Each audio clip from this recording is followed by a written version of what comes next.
I want to open up. I've been trying to figure out what exactly to ask you to open up with, but what I think is most relevant for us as a community is, where does the onus of the decision to come to write a book in a tone this honest and this personal about fears that I think many folks experience, is particularly Black and brown people, but like, where does that come from? What made you say, I'm gonna create this and put this in book form?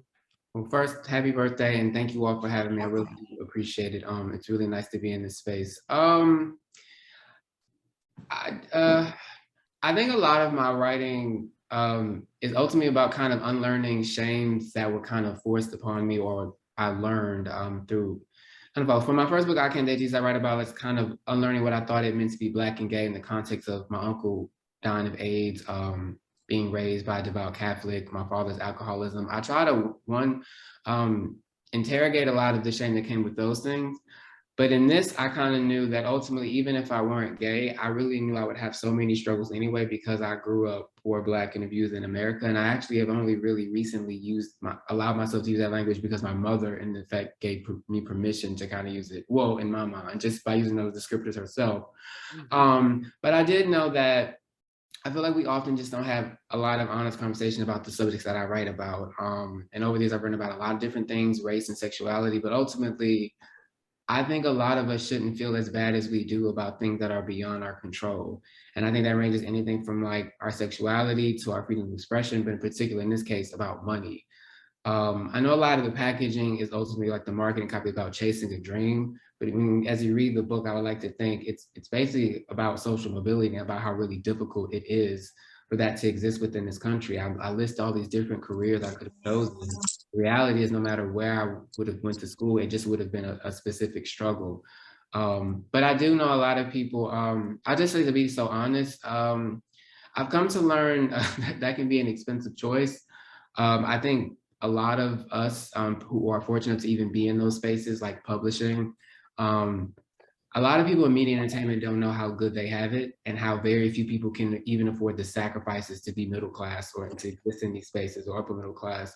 So I don't think we often have these honest conversations about money because most of the people who struggle don't have those spaces.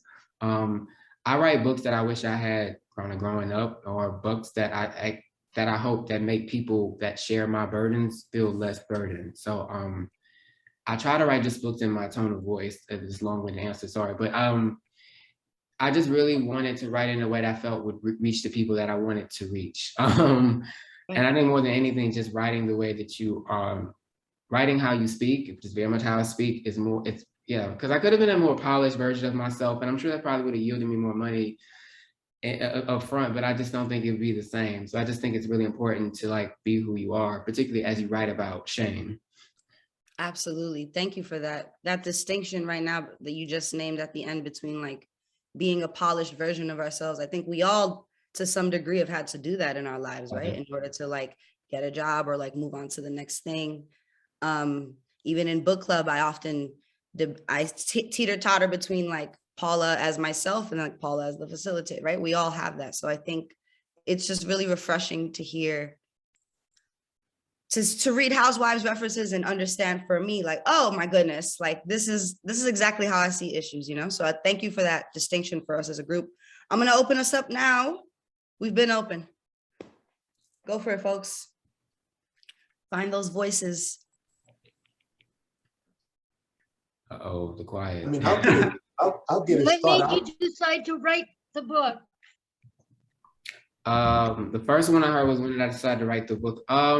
With my first book, I Can't Date Jesus, I knew I wanted to write about sexuality. I really knew I wanted to write about student loan debt because I mentioned in the book, it really impacted every facet of my life.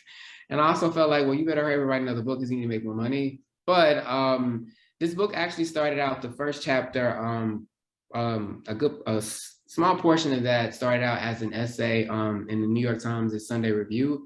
I wrote about my private student loan debt. They changed the initial title, but it pointed to a reality that I write about, in that the way the laws are set up with private loan debt, which disproportionately burdens particularly a lot of Black college graduates. If I died right now, because as I relate, like a suicide fear that they had, which was not, but you get it. That debt would have still been on the hook for my mom. So that was kind of the starting point, just to really say, like, this is how bad it is in the most outwardly way. And thankfully, the essay actually really tracked well. And so it gave me even more, right, when I went to my agent, I'm like, see, people actually want to see this type of story. So that helped me kind of sell the second book, get what I think I deserve financially for it. Of course, one can't account for a plague happening when the book came out, but I just think, yeah, I knew I wanted to write it because I just knew a lot of people were dealing with it, but most of the student loan conversations in like the mass media space were honestly really stupid to me and silly and superficial and not really talking about like actual people's lives. So I was just trying to make a real contribution with this. Nice. Thank you. That Thank was you. a great answer. Appreciate it. RJ, I don't want to put you in the spot, but I do recall, do you still have that question from earlier? Well, it wasn't really a question. Maybe an observatory comment, if I may. This was the kind of book that I just, yes, I did finish reading it. I couldn't put it down. You know, have you ever had like an addiction all of a sudden? And you just have to keep on going and going and going. So that's what kind of happened to me with this book, because I mentor youngsters. Okay, I teach youngsters, and one of the main things that I see them go, exactly what Michael just finished saying, they take out mega student loans, and I have to console them regarding their careers. And I have to be honest with you. It's a sad situation. Okay, but there's something else that your book talks about that never really comes to a realization. How many of us, if I may, people of ethnicity, are financially illiterate, if I may. Okay, and this book is touching on something like that, because even me myself, I was supposed to be an educated lady in society, so-called, but it took me a while to learn about things like stocks, mutual things, proper investments. How many of us know about these? We're just never exposed to this. Okay, it's not even part of our vocabulary. If I remember, unless you're like a business major or you go formally into that field, if you become, let's say, an accountant or a business management major or something, but the truth is, I was never, until some years ago, involved in what finances are all about, which is really scary. Okay, and I think a lot of us find ourselves in those shoes. So I made it my business to start reading the Wall Street. But could you believe it wasn't until some years ago that I found out how to read. I didn't know how to read the Wall Street Journal. Could you believe that? I can easily believe it. No, I totally. Yeah. I don't know how to read the Wall Street Journal. I believe it. But I think RJ, you're naming something too, real quick. Distinction is like, systems aren't made for us. It's not that we don't know that these systems are and we have no thing. It's not made for us. And I think that's what the book highlighting. Michael, please. Yeah. I appreciate that comment. And I'll say, I mean, I'm learning, you learn patience in LA, especially with TV development. There are things that I would still like to do more with the book, and hopefully those things will come through. It's a plague, but I want to kind of actually touch that more if I get to play with the book in those forms that we've been working on. Because I do think it's important to kind of explain, like, and kind of actually show people visually, how do people not know? Because to your point, I think most people don't know, even when they actually come from money, unless they're like really well off and it's kind of already laid out for them. Otherwise, we kind of are by design just out there being blind. And I'm not even surprised about the Wall Street Journal thing, because I mean, when I started reading, I still don't obviously always get it. I don't completely understand what NFTs are. I'm just like, is that just the way rich people money launder now? I didn't know what to call it. So no, thank you, I appreciate that. No offense to anybody with NFT. I just don't get it. RG got them. RG's the one in our group with all the NFTs. She owns them. All I learned how to do it. Okay. Oh, RG, I know you out here. I was Okay.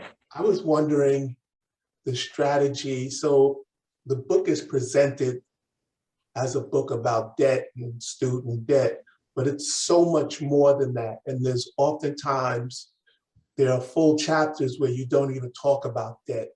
And I was just wondering, what was like the thought process behind that? Is it purposely disconnected, or is it connected in ways that aren't obvious to the reader?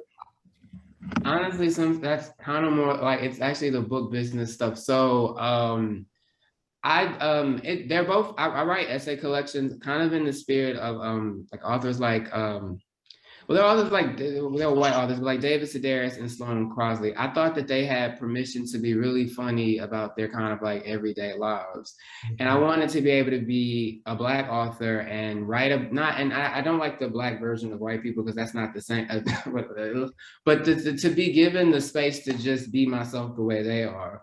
And there is an author that actually, I love her, her name is Helena Andrews. She wrote a book about 2009-10, it was called Bitches the New Black. And she kind of really helped pave the way to, like, for other Black essayists to come, because for a while it was just kind of relationships books and I don't know, hood novels. Nothing wrong with that either. But so by the time that I Can't Date Jesus happened, I think it was just kind of the format. Like, I had a flat out memoir, but it was sold as an essay collection. So it was something I wanted to do, but I think at the same time, there's a little bit of negotiation in terms of sometimes about how that's packaged. Like for me, I Don't Want to Die Poor is an essay collection, mostly themed around debt, but I really did want other space to write about other things. And part of it is, even when it's not necessarily like kind of like the business like inside talk, more than anything, kind of as I was writing it, I realized a lot of the stuff, maybe money didn't directly impact me, but how I felt about myself because of my financial situation did bleed over to other areas.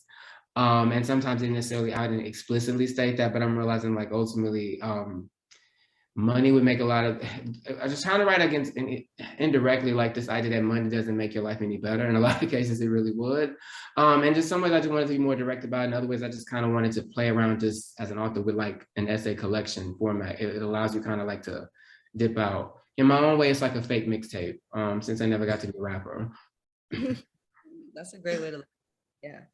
Michael, you mentioned that the business of books, Yes, you know, ma'am. in terms of how some of those essays looked one way and not another way. And I'm curious, what was that experience for you from book one to book two, in terms of how much of yourself, how much of your integrity, how much of what you wanted to say, how much did come through? How much fighting did you have to do with the editor, and then the editor, and blah, blah, blah, blah, blah? Honestly, I will say, it's a little bit of negotiation. I got like marketing, copy, and how it's like presented. But overall, I will say I'm really fortunate that I found an editor, person of color, South Asian, Rakesh, who's great, queer. He just really understood my voice, and it was really interesting because when I've done press about this, I got a lot of polite no's, but I will say it was actually Black editors, of which there are very few in the industry, that created the biggest problem. Because in one instance, there was someone very high up, where my third book is now, which is, I'll get back to that eventually, but more or less thought that Black people were too homophobic and white people didn't care what Black people think. And that was a lot of the pushback about my first book with I Can't Date Jesus. And there was an editor for the publisher for my first two books before Rakesh signed me, that told my agent that my book had been done before. And my agent, who was white and gay, was actually really taken aback, like, really, where? So that was, so I will say, up until once I actually found an editor that believed in me, that part was easier. I will say, financially, I don't think, well, I know I was not paid what people of similar backgrounds, because a book proposal, for those that are like a nonfiction book proposal, it's very much your editorial vision as well as like a business plan in many ways. You have to cite which books are comparable to yours on the market and which ones don't mix. You have to actually be really careful about which authors you mix, or at least at the time I did, because Black authors weren't, to their opinion, selling, or at least not me. So it was me being really aware of what the pushback would be, because I've been trying for several years. The thing about polite no's is that people, when they say they like it so much, but you essentially don't think it can sell because you think my identity is limiting and you have very limited opinions of the audiences. There are very few things you can do to counter that. So what happened with I Can't Date Jesus, that fortunately I found a very supportive editor, but I don't think financially I got as much as I deserve. I know I didn't, I was grossly underpaid. It worked out in the end in that, you know, I at least can get royalties, which most authors never get to do. And I think I will say my first book is a little book that could, so that will probably take me the furthest. But I will say to have been put through that process, despite proving myself by all of these barometers that were that published and says you have to meet, and still being met with such resistance was really frustrating. But that said, once I actually worked with the editor, Rakesh, he just been really great. I think the only real compromise with my first book was that we added a subtitle, just to further explain I Can't Date Jesus, because I thought that was fun. But yeah, they've been actually really good. My editor, anyway. I could have some other complaints, but I'll save that for another day. As I said, you can't account for the racism and elitism of publishing. Not everyone is as enlightened as your editor. That's a major one. That was a great question, Linda. Thank you. Yeah, it was. I appreciate it. Linda got it. Open floor. I hope I'm being useful, y'all. All right. So I have a question. A lot of the book seems like it's like one of the overarching, like also at times implicit themes is social class or the economic structure and how it shapes our subjectivities, which is like, you know, like even like your relationship with your mom and your relationship to self, your relationship, like the friendships you have, the careers. I guess I was left wondering, for where I am in the book now, like, who do you think you would be in a world without racial capitalism? How would your life look different? How might you look different? I guess I never really thought that. I would say if you read my first book, you know I have so many problems, so I never know one specific one. I'll just say this, in terms of why I write so much about class, particularly is that I don't think particularly many people that I work around exist, are not really cognizant of the bubble they live in. I think even now, particularly with the pandemic, if you look at a lot of the news coverage, it's very within a few amount of people who have no idea about what most people are thinking. Like in 2019, when half the country didn't have $400 in savings, as if people didn't understand why immediately when the pandemic started, everything went to hell. As far as like the world without racial capitalism, I mean, I would like this. I thought a little bit about, I see a lot of the critiques about capitalism in general. I'm definitely not apologizing for capitalism anyway. I'll just say right now, I'm mostly really frustrated that for the most part, all of our world governments are failing us and setting us up to die for the sake of very greedy reasons. And so much of it is short-sighted in that if everyone stopped being stingy with vaccines and actually do pay people to stay home for a while, think of how much better off we all leave. So I do know like capitalism, like the greatest evil right now. I'm mostly frustrated that no matter where I turn, for the most part, outside of maybe like 2 countries led by women, like New Zealand, another one, pretty bad really everywhere, and downright sociopathic. I'm not sure that's a great answer to your question, but I just mostly kind of like, no matter where I look, I feel like it'd be bad anywhere right now, so I don't know where to go. Point. That's it. I live in the dumbest parable ever, so I'm kind of So on point. On point. Oh wow. Well, I love you. Wow. It's not a question necessarily, but I do want to acknowledge the plethora of like housewives metaphors and analogies in it. Obviously it creates a cultural tone to the writing, right? And for certain readers, you pick up and you're like, oh, I know this, who this person is.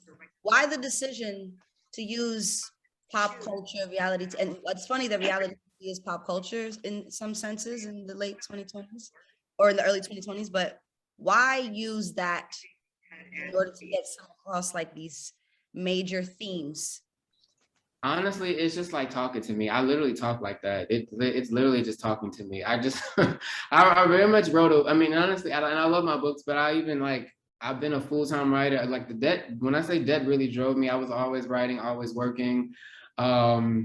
It's just kind of, it's just me. So I will say it was I get what you mean though. It was a specific choice not to dilute any of that because I actually have faith in the reader. I don't believe, I mean, I read plenty of things that are nothing like me. And if I don't know what it is, I look it up. It's not that difficult. And I had faith in the reader that if they didn't, like I wanted it to reach, but Black people, people of color, like colorful. I just wanted to folks, and I say colorful to be funny because I don't get some of the acronyms sometimes. I mean, that's why that's the thing about acronyms. But no, I just trust the reader. And like one thing that, to the point about what I meant about some of the Black folks who were so worried about white people or Black people. Oh, white people love me. I was on PBS and NPR. They send me nice emails saying, I hope you found some nice young man. I mean, the thing is, if you're bigoted, you're bigoted, you won't care. There's nothing I could say that would do anything to you anyway. But if you actually just put me on some medium where I could actually reach people who read and they want to like read a story. And I think, and I don't mean this in a corny way, like particularly the themes of religion and money, they actually just unite us more than not. And I actually really like that for some of the people that didn't get some of my references, they were like, yeah, I didn't know what you were talking about. But I got it enough and it was funny. And I was like, good, it's about time to make white people do work. They're fine. I do it all the time when I read. So it was, I just wanted to sound like myself, but I didn't, I often try to refuse like the premise. I just do not buy this idea that I'm so scary and too Black and too urban that people will be like, ooh, what is this Negro talking about? It's just silly. So yeah, I'm glad I put my foot down about that. And I'm glad I had support not to like take this out. Thank you. I really appreciate the distinction between not cutting things as opposed to figuring out if you should put it in or not, right? Like that's super cool. Thank you. Barbarita, I see your little Zoom hand. Go for it. Hi, Michael. I just want to say thank you so much for being here and, in this community and sharing your stories with us. I'm not sure if I have a question or I just wanted to comment on your style of writing, but you kind of answered it when you said you wrote kind of how you talk, like what Paula said. So some of the references, I was just like, what? Like you took me from one thing and then all of a sudden, like you switched. So I felt like most of your essays seemed to me very personal, but more like journal entries. Did you feel like that when you were writing them? It almost felt like you were sitting down talking to a friend or a best friend and just kind of just blurting it out. And then all of a sudden, like a different Michael will pop up. And I'm just saying a different Michael because sometimes I write or I'll think or I'll talk and I'll say, oh yeah, that was the other Barbara talking. And then she'll like combine. So when I was reading your stories, I kind of felt that way. And I said, I wonder if he felt that way when he was writing. I don't know. And also, I know that you just said debt drives you with your stories, but I was wondering, and I don't know if you can answer this, but what if there was no debt? Do you think, how differently do you think this book could have been for you? When I mentioned debt drives me, it's kind of like, and I say this respectfully to a lot of my colleagues about, they write about how taxing work can be. When I think of taxing, I think of my mom on her feet for 12 hours a day when she was a nurse, or like my dad being in a camp, my sister having like all the jobs in the world. So I remember sometimes that I'm very fortunate to be having, although a very difficult job in itself because of the way things are set up. That said, it's ultimately, I have to just do it. It could be worse. As I complained about my arthritis right before this, but we're gonna work on that. That said, about how I will say for a lot of, when I graduated, it was in the middle of the Great Recession, and media, as I understood it, was imploding. So I did not go into media with blinders. I knew it was basically for rich white people more often than not. But there was also a way that you could typically make it, even if you weren't that. But like vibes, like you knew that you would have to do this or like multiple jobs, but literally that entire ecosystem was gone.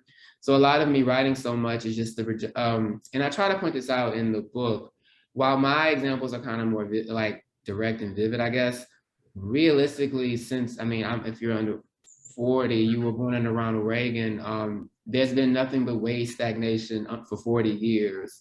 And more often than not, people are being grossly underpaid for their work, unless you're probably the one exploiting the worker. And more of us are working for less. I just think in media this was a more obvious example because the rates, like everything literally just changed. So much of my output was conditional to me having to pay so much of a sizable debt. So are there certain things that I wouldn't have done if I didn't have, have to pay so many bills? Yes. And I think since in the last year or so, because I was a little bit more fortunate about some other things, with some other work, that I gave myself actually the space and to actually kind of take a moment to really reflect on a lot of things I write about. That said, I think I've done the best under duress for writing so much for a long time because, and I don't say this as like a brag, it's more like a cry for help. I lost count of how much I've written in terms of articles like years ago. It's probably in the thousands or a few thousands. Like I've done a lot of output because I had to. What I've always tried to do is like be the best writer I could be in those spaces and also say no sometimes when it's not worth it because there are other ways to make money. But particularly with this book, while it was a lot of pressure to write it for some other things, I think part of the writing style is just reflective of me from the blogging era, like that particular era when a lot of when a lot of people, but just particularly, there was this Black blogger wave in a very specific time around when I was in college. That's kind of how I first started writing. I never really had a journal. I've tried, it doesn't work. But I guess in some, there's a chapter, Dear Mama. I guess that's probably the closest thing where I was just like, I'm going to sit down and just get it out. And that actually is how it happened. I wrote that at a coffee shop in Harlem, well, bar kind of thing, whatever. But it was, yeah, that was the closest thing to like that. Other than that, it's kind of like, all right, you committed to this, you're contractually obligated. The story might be very personal, but you got a job to do. So sometimes with that, but I think I'm learning to kind of disassociate when I can, having to like only look at writing from like, not only look for writing, but I just said when you have bills, it's that creative stuff. Like I'm all about my creativity, but also like I gotta pay my bills. But not having to have that pressure is allowing me to write in a different way. And it's actually giving me more reason to kind of just pause, and it takes a little bit longer, which is different for me to get out as I'm working on my third book. And I just let everyone know that Michael will be here until about 8 o'clock. So. Right. Thank you, Ron. Michael, I have one other question. It's not even like a personal question. I just thought this was like really funny because it was one of the last things I read. Did you know currently that Joe and Mika were married now? I didn't know. By then I didn't know they were married.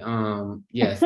Because when you referenced that, I was like, where did this come from? And then I was like, oh my God, does he know that they're married now? So, but you know that they're married now, I know, right? I took in that, yeah, because I will say it took a couple years where I just didn't watch the show, so I didn't know what was going on. Then as I mentioned, that man came and I was like, let me watch somebody scream at him. Felt cathartic at the time. Thank you. Oh, thank you. Does anyone have a question before I step in? I'm overwhelmed by pop culture. I listen to a couple podcasts that kind of keep me up, like Keep It and The Read, and that's about all I can handle. But you seem to be consuming it every day. I mean, I know it's your job, but it seems like even before it was your job, it was your love. It was. And can you just speak about that?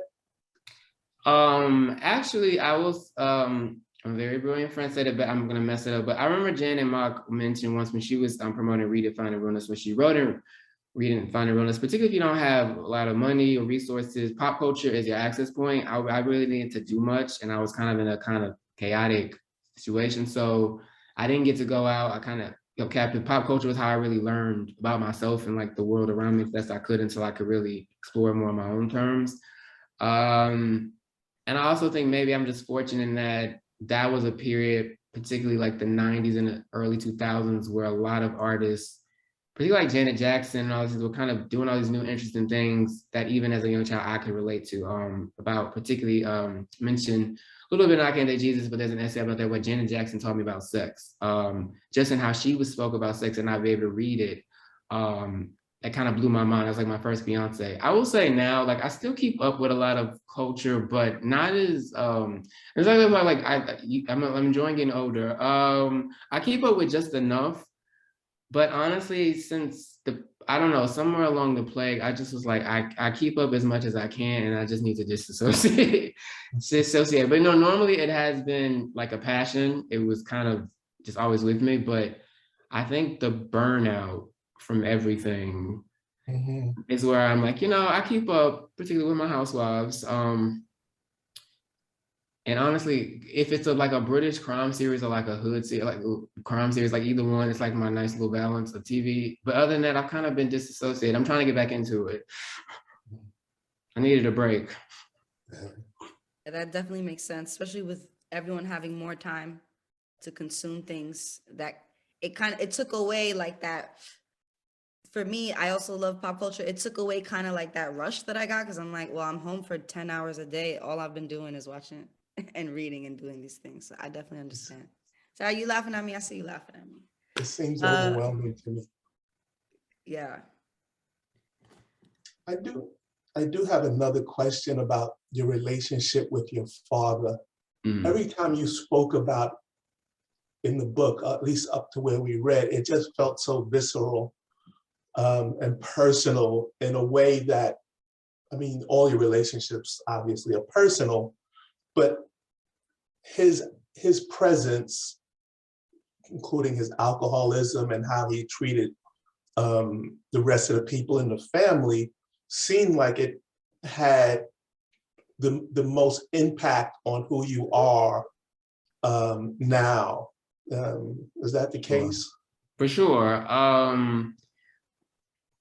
I'll just say I try to, actively in my life, because it's hard sometimes to be forgiving of someone who is consistently kind of doing some of the same things. But that said, in my first book, and I also mentioned this in the second, I understand why people become who they are and how that impacts other people. But I think in a lot of ways, I just generally speaking about everything, I speak about stuff in really blunt, I guess arguably sometimes harsh ways. It's a testament to the environment he raised me in. But that said, I do love my father. I try to be honest but respectful when I write about him and my parents generally. But I think just the reactions are visceral just because it's ongoing. But that said, maybe it doesn't necessarily always come across, and I think it probably will more now. We'll see. I love my father deeply. I try really hard, but I think some of us know sometimes like, I don't know how to say, yeah, I try with my father. I think, yeah, I just try. I love him dearly, but I try. It's an ongoing thing.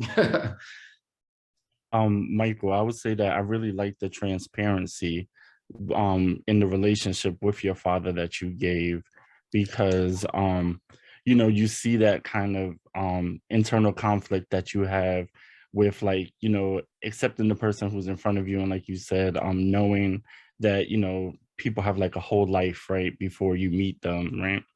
And I think that it shows the reality of like many people, right, who deal with parents or family members who have substance abuse issues, and how we kind of struggle with that. But ultimately, like you said, like we do love them, right? So how did it feel to kind of like expose that vulnerability? Because he seems really in tune, right? Because that's what you talk about a lot. Like when you have like these issues, like when you had like the weight issues, or like when you move back home, like he was still kind of like in tune with things that were going on with you. Yeah, he tries to the extent of his abilities. And I try to be cognizant of that. And I'm trying to make sure I keep the like a classic author language. You know, I check on him. I'll call to see how you doing. But you know how you just want some people to act right, but they never gonna get it. You're like, you so lucky to be here, you goofy man. That's where it is. It's like I love you, but over there. Yeah, I mean, I'm sorry, I'm about to go back to the same thing. I just think generally speaking with my dad, I just try to be honest about what situations are. I don't think I don't know if admitting about what happened with how I grew up with him was actually any harder than talking about anything else. I think maybe that might have been maybe easier than some of the other things, just because while I clearly am not sounding like completely at peace with my father, I am at peace with as much as what happened. That's more so like the ongoing relationship about how someone's acting in the present rather than opposed like the past. But yeah, he wasn't the hardest for me to talk about, but maybe because it's just been the biggest problem and the longest I've been dealing with. And I think I decided a long time ago to be more forthright about all of that. It's probably better for me anyway, and better for people like me who are, you know, who have struggled with that or are continuing to kind of struggle with these delicate relationships. Thank you so much for that, Michael, because what I hear in that response also, and I don't know if anyone else is picking up on it, but the distinction between, you know, carrying shame, as you spoke from, shame and vulnerability come from multitudes of places, right, within all of us. And just so you know, Michael, we've actually been exploring the topic with other titles too. Nice. We've been reading Tarana Burke, we've been reading Audre Lorde, Zami, so Yeah. just getting into what that looks like. And I think what you said right now is just so important. Shame can come from many spaces within, but when it's coming from the parent, eventually with some semblance of like, I'm gonna take care of myself, you get to let go of, I'm sorry, you left my screen. I was like, ooh. Oh no, I'm here. You get to let go of that in certain ways, and you have to, I'm not saying it's completely gone, but you get to say, I don't own that. You know what I mean? Right. Like I actually own the other parts of shame that I've built within myself. I think that's really reassuring.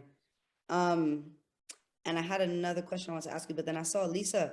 Was that true? I saw that? Yeah. Yep, but you can continue. No, Go I'll for it. remember it. I'll remember it in a minute. So you might as well just go. I actually it wasn't really a question, and part of your response to William just coming in is, I just want to say, I appreciate the humor you brought to this. When I saw the book, Don't Want to Die Poor, I thought it was going to be a self-care about economics. And so there's been a lot of, since you can call it the plague, a lot of attention on Black economics and Black wealth and community. And I've been there for it. But when I first read that, I said, this was hilarious. And then as I kept reading it, it actually is a take on that. And having someone who read David Sedaris stuff too, I appreciate the honesty. And there were times where like, okay, where's he going with this and where's that? And I don't watch Real Housewives, but it's I appreciated your voice. There's a real particularly unique voice to your experience that comes through really clear, and it's funny and it's honest, and it was vulnerable. I just wanted to say that part. I got lost by the Real Housewives. I don't sort of do, but no, save yourself. Don't watch it. Don't. I watch other stuff. The Pimple Poppers got me hooked, but that's a different story. But that's not a horror for me, but I get it. No, thank you. That is very kind. Thank you for that. And I should say, it's actually, I mean, I love my love of pop culture, but it'll actually probably be a lot less in the third book. And that's sort of just, I'm gonna try to be a little bit more clear about even some of the things I mentioned just about family, and be kind of as resolute as possible. Can I just you know, hood shit? That's if I can just be blunt. With my dad, just you don't even let go. Okay, but thank you. That was very kind. I appreciate it. I will say though, I get a lot. Everyone in my family is really funny. My dad is funny. My mom is funny. My sister is hilarious. My younger brother is funny. I think in a lot of ways, humor has kept us all alive, and humor has also given us, in our own way, like a really unique perspective on how to all like deal with really difficult circumstances that are usually bigger than us and didn't have anything to do with anything we did directly to cause them. But thank you. That's really kind. Amen. And I think a lot of us can relate to that. Like, oh, yes, I navigate life like this because of my family. You know what I mean? And like being in that. Also, you could say hood shit here.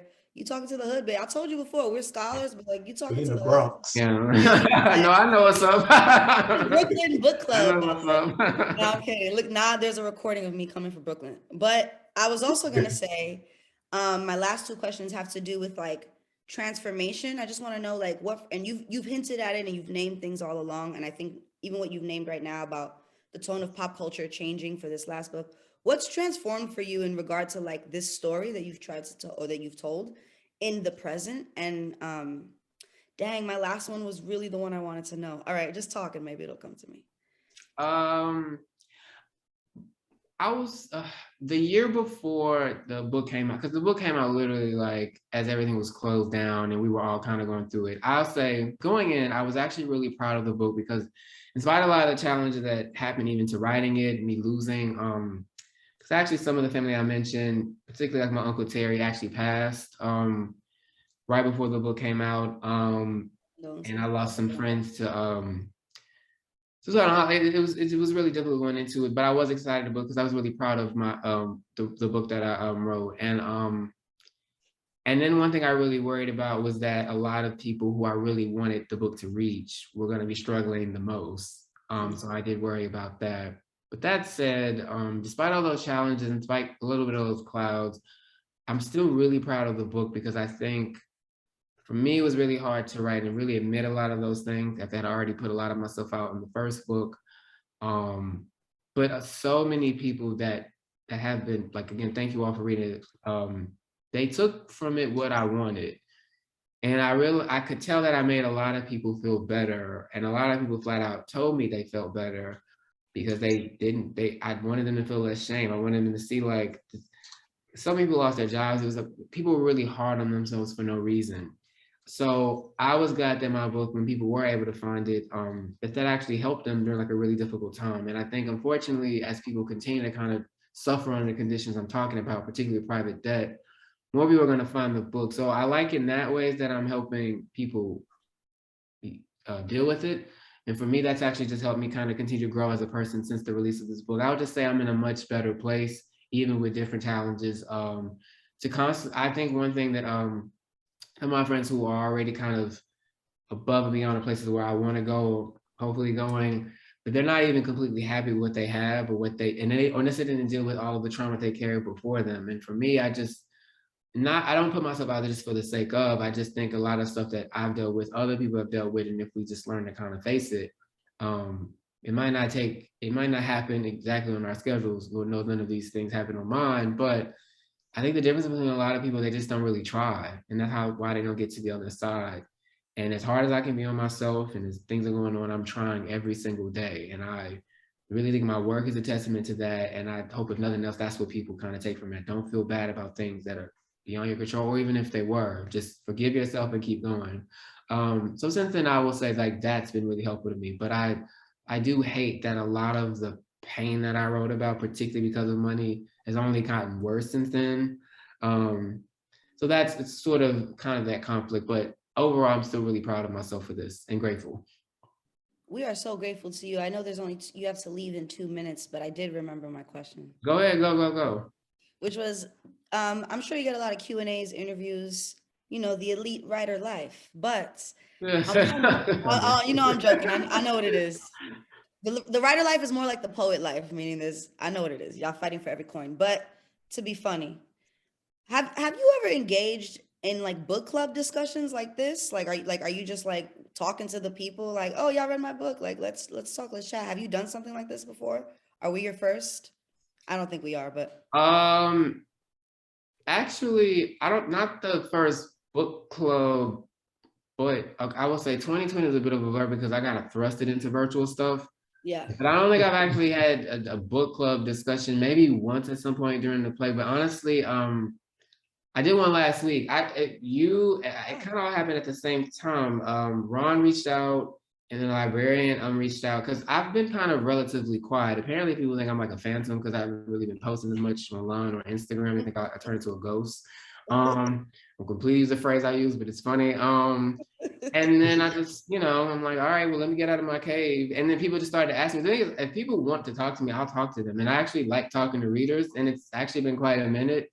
And I kind of hate that the play got worse because I didn't get to tour, I didn't get to meet folk. Like, because even when I Can't Date Jesus came out, I was very intentional about going to charter schools or talking to folks who wouldn't otherwise. So I haven't done any of that literally in years. So no, this has been great. I forgot, I was hoping I remember how to talk to people. But no, this is literally the second time I've done this in like well over a year or so. And I've never had a discussion like this actually. So this is different. I really mean it in the best way. No, we appreciate it. Thank you. It's Yeah, really selfish definitely. feedback on my part, but we're happy to know. We're so grateful that you've not only been super transparent in the tone of your language in the book, but with us here tonight. Thank you.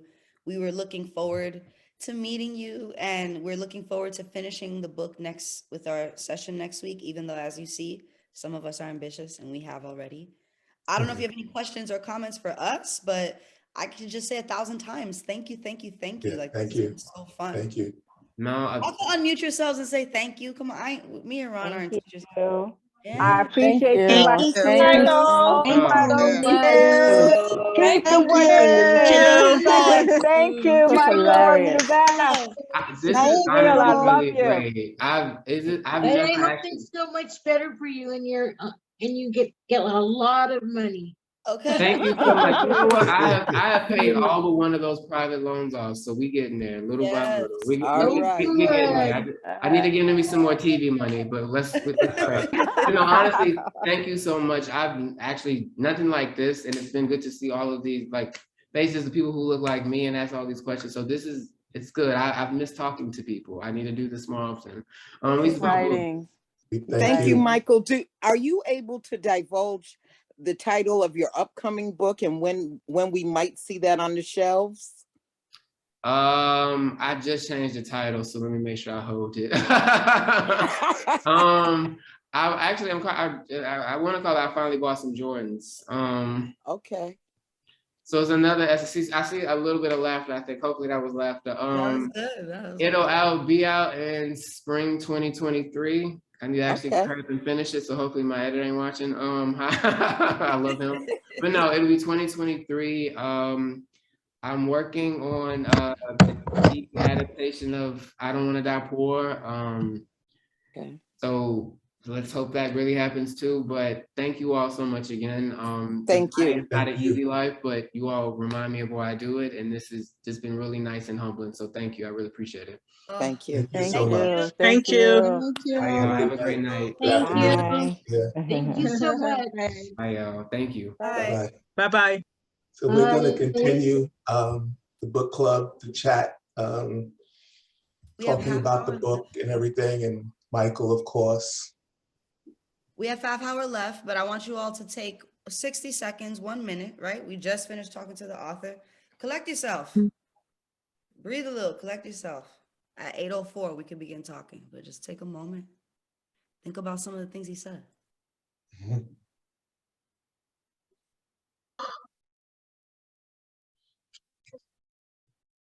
And I wonder, how are folks feeling, A, around meeting Michael, B, you know, do the personalities align for you? Like the person you read in the book, is that what comes to mind? He seemed like he was going to be exactly how he was. I had a feeling he was going to be chatty in a good way. Yeah. And he definitely, you know, no yes or no answers, Yeah. full, complete answers, which is always, you know, the best. And all through this process of asking him to participate and contacting him, he's been really gracious, and like, it felt genuine that he was looking forward to participating in the book club or with the book club. So, you know, I always appreciate when you can contact a writer and they don't shuttle you off to the agent or, you know, some kind of representation. So I deeply appreciate, you know, that the whole process of getting him here. He definitely seemed divulgent as well. Yeah, like ready. Yeah. I was even happy that he shared he just created the new book title and he shared it, you know? I know. Maybe it might change. He was less over the top than I thought he would be. Like when in my mind, when I'm reading the book, I guess I sort of, you know, expected him to be more on. And but I like the fact that he was very real. He was almost calm to me. Yeah. Has anyone ever seen him on TV? He's been on a lot of different, you know, TV shows, and that's his personality. Like the way he was tonight is the way he usually is. He's usually like thorough and humorous, you know, just giving good answers that help the host sort of propel the conversation and things like that. So I can see him having his own show. Yeah, he seems like he has that kind of energy. For sure. It's exciting to think that they would make a series out of this. I like that he said that he just felt real when he said, oh, I feel like I almost forgot how to talk to people. I mean, like, that's real. That's like realistic. I feel like that's humbling. And it's when you see authors or, I don't know, famous people, you think to yourself, oh God, what are they going to say? Or are they nervous? Or are they with this or that? But he just seemed, you know, normal. Like he just seemed normal and humble, and he didn't seem like too uppity or anything like that. So that was pretty cool. Yeah, I like how he ended it, but I think the last statement he said to us was like, I've had a hard life, but these are the reasons why I do what I do. And I thought that was really interesting too, because he did not have to name that, right? Like, I think to your point, Barbara, especially if folks are writing about trauma or difficulty and then we meet them in a point of success, right? It almost is like, is this the person who wrote that, you know, that other thing? And he really was like, yeah, I struggle. Life has struggled, but this is why I'm here. I thought that was cool. Let's face it, that's like hard to do. I'm sorry, Lisa. That's No, go hard ahead. to do, you know? Super. Go for it, Lisa. No, I agree. I appreciated it wasn't, like Linda said, it wasn't performative, because he kept nailing. You kept saying, you know, and now the book came out at a time people are less for, you know, he talked about economics and people tied and what it meant in the audience he wanted to get to, what they could afford and not afford right now. And I mean, he touched on that the way he was weaving the Real Housewives in a book. Like it was, he made these connections that were really quick and they weren't just this sort of fluff moving through. Yeah, he opens up, he's flirty, he's this, and I want this, and then boom, he's talking about what it means economically, and I was grossly underpaid, and the dynamics of this. He's really sharp. He's really sharp. It's not performance. Yeah, and you can tell he treats pop culture with a certain reverence, particularly, maybe not so much tonight, but in the book, that like almost relentless referencing of housewives shows and different things like that, Beyoncé and you know, other people. I think he understands that this is his livelihood, you know, and Right. he's commenting on pop culture, but he's not making fun of pop culture. That's how I took it anyway.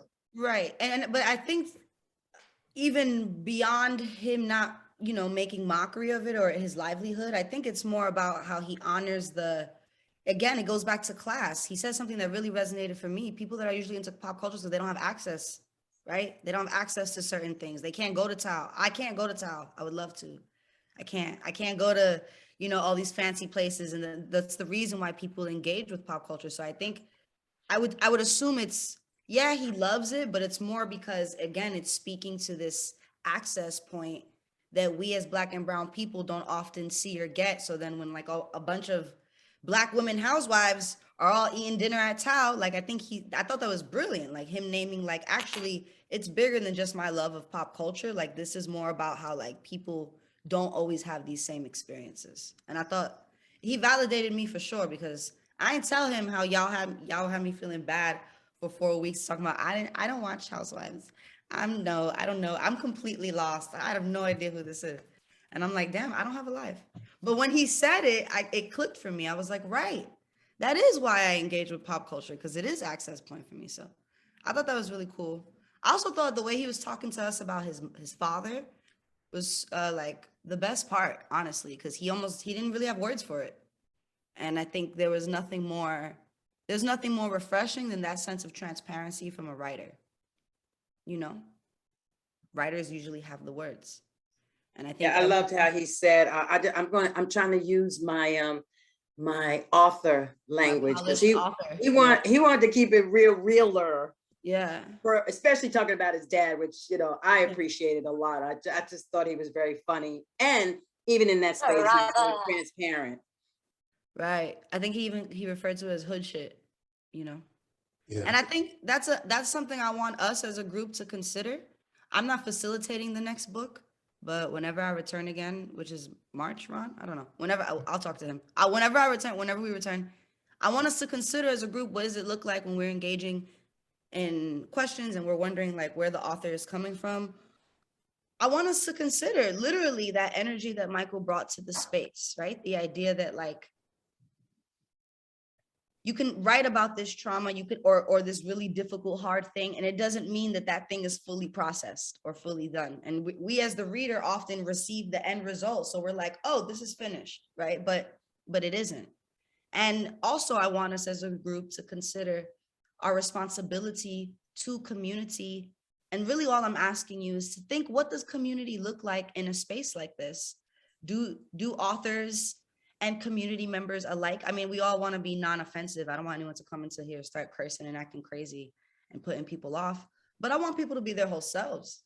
And I just think, I'm just naming for us, often in spaces that have to do with books and academia, we tend to then pull up a certain part of ourselves in order to engage in the discussion. And I'm just holding us all accountable, and I want to challenge us all to bring more of our full selves into our discussions, you know? It's my belief, particularly if Black and Brown authors come into the space, that like they feel like they're talking to homies, they feel like they're talking to community, you know? And I really appreciated y'all for bringing that. I really felt that today, and I want us to continue to do that in our sessions if we get lucky to have authors come by. Like, we are the whole. I told them we were academics, we're scholars, but it's also the hood in the building.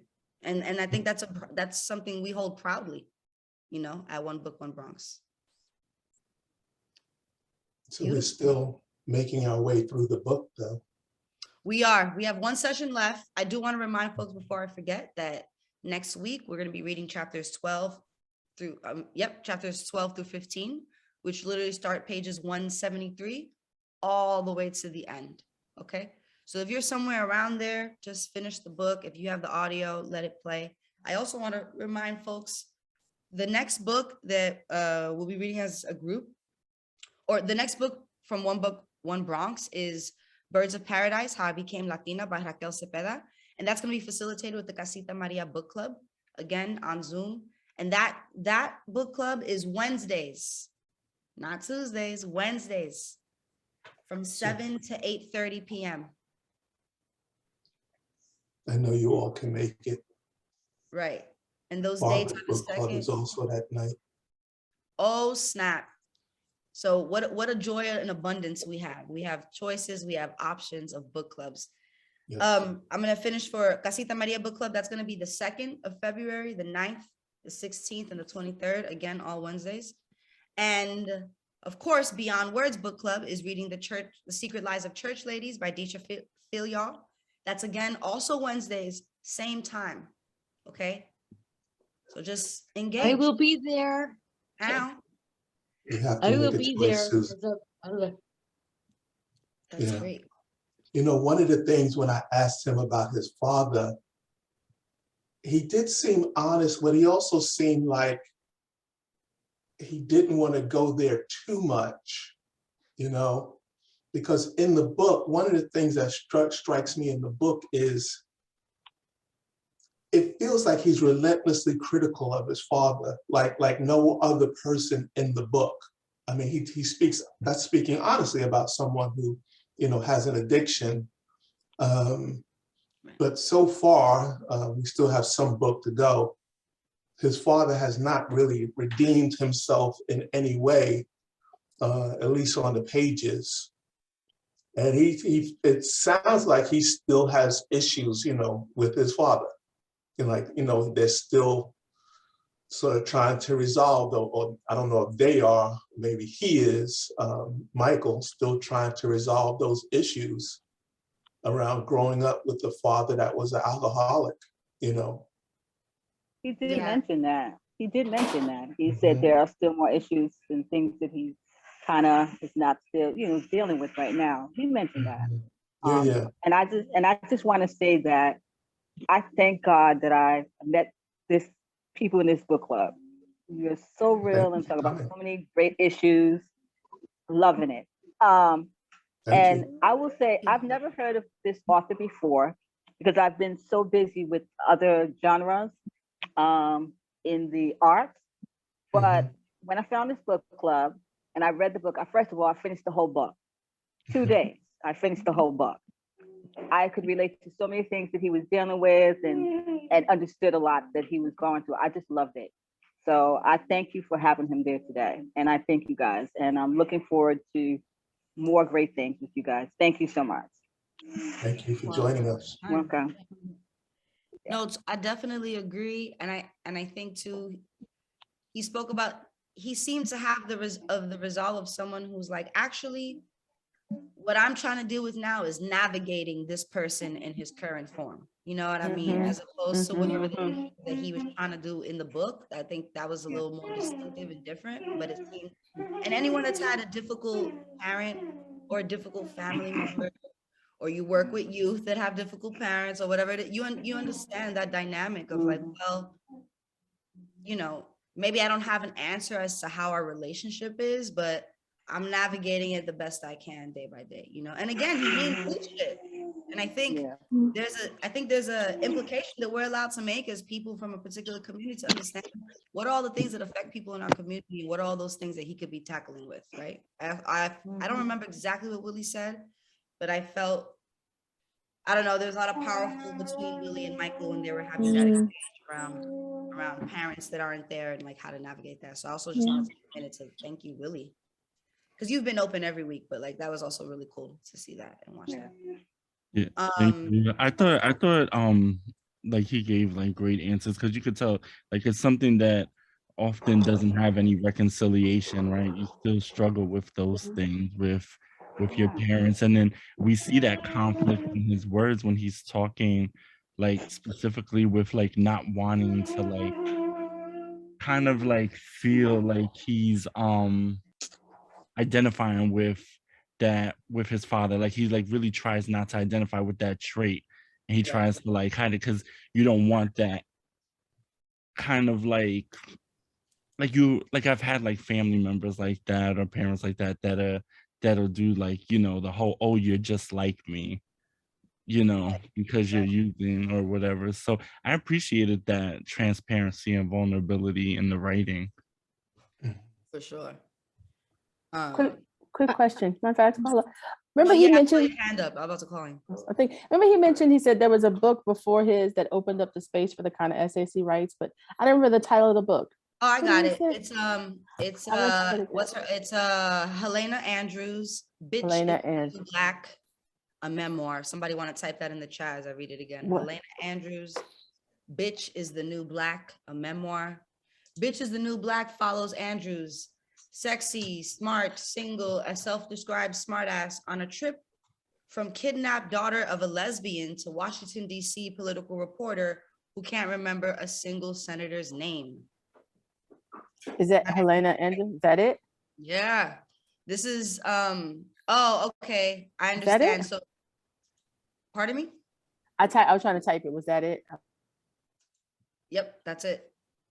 And it's saying that the title came from, oh, cool. Tina Fey apparently has a Saturday Night Live weekend update monologue that's titled Bitch is the New Black. And Helena Andrews takes this and creates a satirical memoir of essays. And it's on Amazon for, I don't know, don't buy Amazon if you're like against big corporation, but if you're like, hey, I gotta live, Amazon's $15, but go to a local bookshop. Go to a bookshop. I never promoted Amazon on here. Go to a bookshop.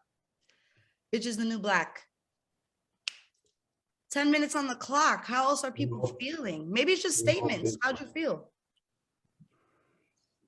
I just want to say, I'm thinking about when I was listening when I thought, thank you very much, Paula, for talking about access, because I thought that was a really important point when you really talked about that access to sort of this democracy of culture that all of a sudden so many people could, could be part of and create, not just access to, but then makers of. I thought that was incredible. But the thing that I was going to say here was that his talking about his father, which I think it's just because I'm older that, you know, that does sort of get my attention. And I think he's working it through and hasn't come to conclusions. But the chapter when he's talking about drugs is framed by his father. He's talking about his father's drinking, but then he talks about cocaine and various, and weed, and he spends a lot, he ends up actually, and I felt in that chapter, it was kind of like, it was like his footprint and his father's footprint, and he was, that underneath all of the, everything going on, that he was measuring what's similar and what's different.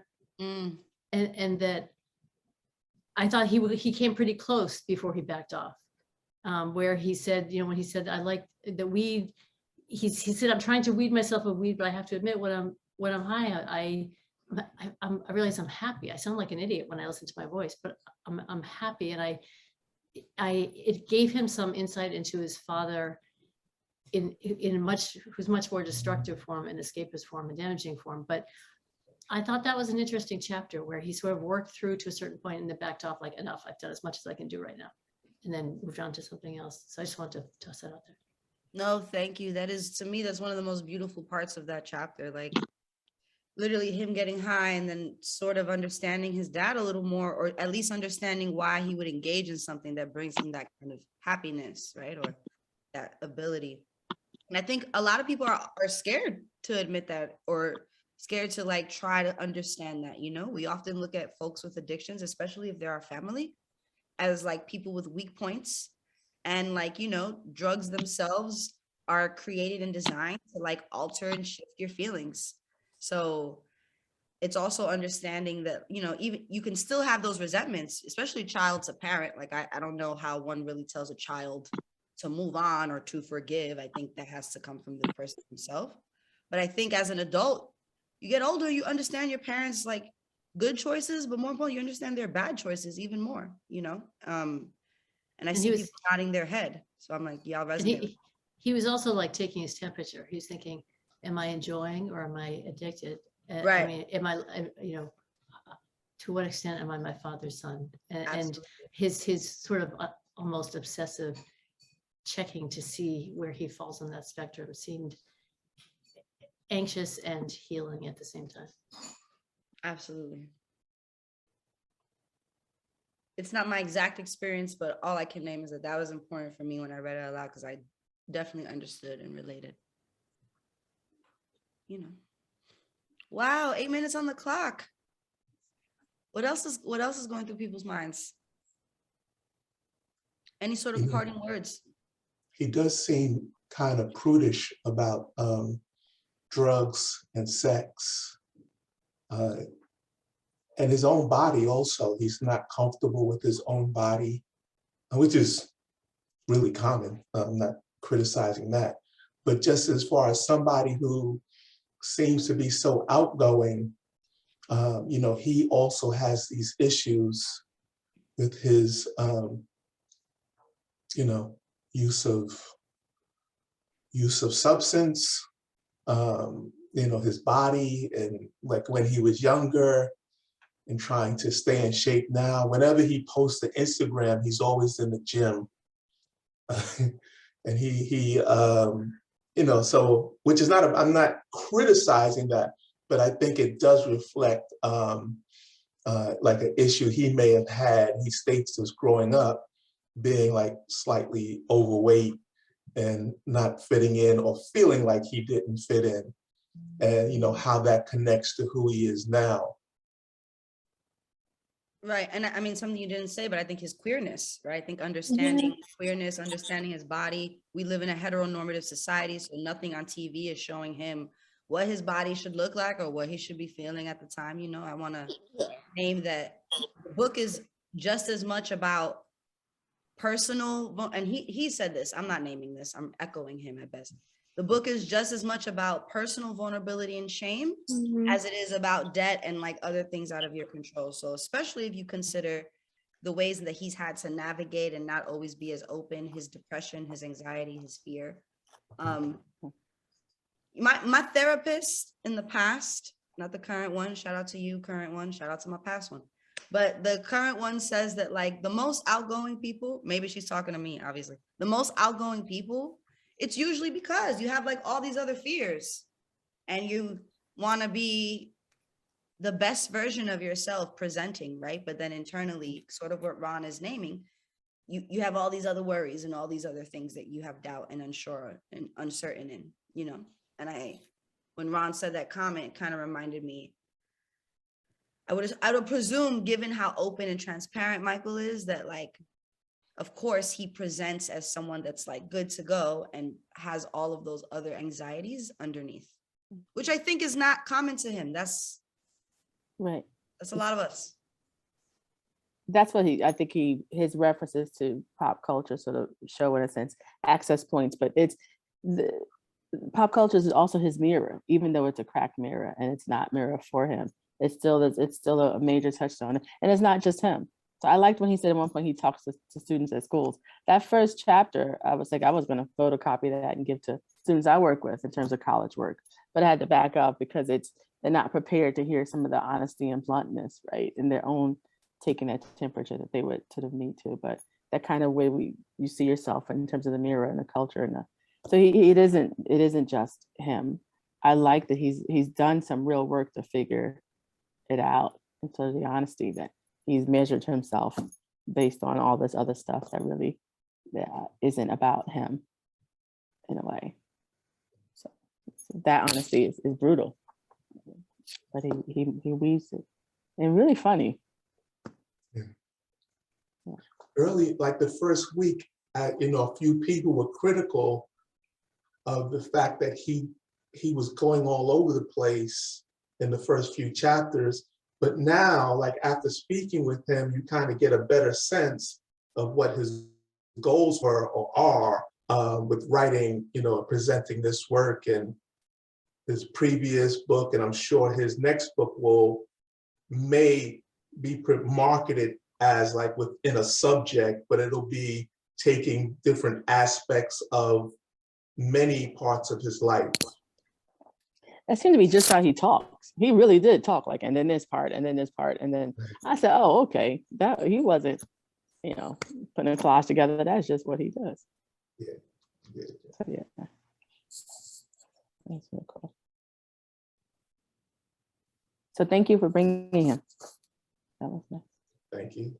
I'm trying to get Raquel Cepeda to join us for the next book. She hasn't responded. I just reached out to her yesterday, so I haven't heard back from her yet. I'm gonna say too that I also liked how when he talks about like the drugs, right, and delving into the drugs, especially the marijuana, he talks about, or he touched on something that I think is true for many men of color, many Black and brown men who may be struggling with depression or like mental health issues, is that you don't necessarily go to the doctor for a lot of things, right? So you use marijuana to kind of cope with a lot of that you're dealing with. And in his situation, talking about the price of the weed versus the price of I forget what drug, the Celexa, right? Yeah. It's like you have to think like, all right, well, at least I could smoke the weed and feel like, you could do that at parties. So, there's always dating people there aren't any Celexa parties.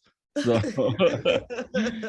but I felt that it was very real for like Black men and brown men to hear that, because I know that like I've lived that from my experience, from people that I know's experience.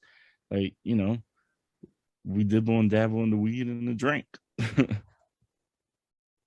For sure. Yeah. No, that also felt relevant to me too, Willie. I was like, oh, that's what I'm saying. Like, it's not my exact experience, but I'm like, oh, it is cheaper for our generation to smoke a J than it is to go to the doctor. Yeah, and especially with all the side effects of the medications. I mean, I'm not advocating for anything, but especially with all the side effects of the medication. All right, there's no wrong with advocating for. I was about to say you could if you want. But yeah, like it is like you gotta do whatever makes you feel good. Tell the truth about side effects. What'd you say? Okay, I say said it again. he tell the truth about side effects. Yeah. Yes. I appreciate So, that. and a lot of those like antidepressants and stuff, you know, that kind of lowers your sex drive too. So I was wondering like what was the connection between like his sex drive and, you know, but No, but that's a great thing to there consider. are side effects. So Next just time. Well, it is 8:30, so I want to name that this is our final session for me as facilitator. No, For you'll be now. back next. You'll be back next week. Oh, that's me? I didn't realize that. I'll be back No, next no, week. hang on. No, as a member, of course. No, so this is not the final session. Oh, We're we have one more discussing- session. We Okay, have one wow, more session bugging. of this book next I'm week. bugging. I'm sorry. Y'all have to understand that usually Ron getting his money's worth. No, right. Ron is like, you're bugging. I already paid you. I already paid you. So you have to understand that when we have an author, it's usually toward at the end. So this is the first time, and my mind is just not there. Yeah, so one of the things I'm trying to do is so that the author can come in, but we can discuss the book and the author. Yeah. That'll give us even a richer experience. So I'm trying to invite the authors not to come at the last session, but also not to stay for the entire hour and a half. Right. It just gives us more time to talk about the book and the author. I agree. As someone who's been a member, just a regular, just like a person, and as someone who's been a facilitator, every time we end it with the author, I feel like, wow, that's the end of that book. And I don't get a chance to relish in what I've read and what was being shared with me. So I just want to thank you, Ron. Today felt really good. How many of y'all are like, wow, yeah, this is how we, yeah, great.